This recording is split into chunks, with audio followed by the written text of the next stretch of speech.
कोल्हापूर जिल्हा बॅडमिंटन असोसिएशनच्या वतीनं जिल्हास्तरीय बॅडमिंटन स्पर्धेचं आयोजन करण्यात आलं होतं. गेल्या 3 दिवसांपासून अंबाई डिफेन्स हाऊसिंग सोसायटीच्या हॉलमध्ये सुरू असलेल्या स्पर्धेत 160हून अधिक स्पर्धकांनी सहभाग घेतला होता. एकूण 17 प्रकारात ही स्पर्धा पार पडली. या स्पर्धेसाठी पंच म्हणून राष्ट्रीय पंच पारिजात नातू यांनी काम पाहिलं. या स्पर्धेत 9 वर्षावरील गटात अनिश पाटील यानं तर 11 वर्षावरील मुलांमध्ये अवनीश नवरेकर तसंच मुलींमध्ये हिमानी नाईक यांनी प्रतिस्पर्ध्यांवर विजय मिळवला.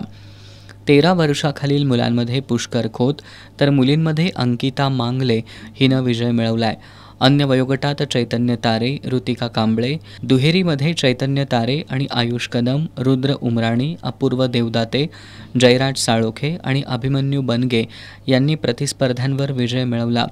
बक्षीस वितरण समारंभ गौरी शिरगावकर, प्रकाश राठोड, सीमा शहा, आदित्य शहा, नियती देसाई, जिल्हा बॅडमिंटन असोसिएशनचे अध्यक्ष सतीश घाटगे, सचिव वर्षादेवी नाडगौडा, विनोद भोसले, चंद्रशेखर सोहनी, आशिष अमन्ना, सुमित चौगले, देवीना घाटगे, साई दास यांच्या प्रमुख उपस्थितीत झाला.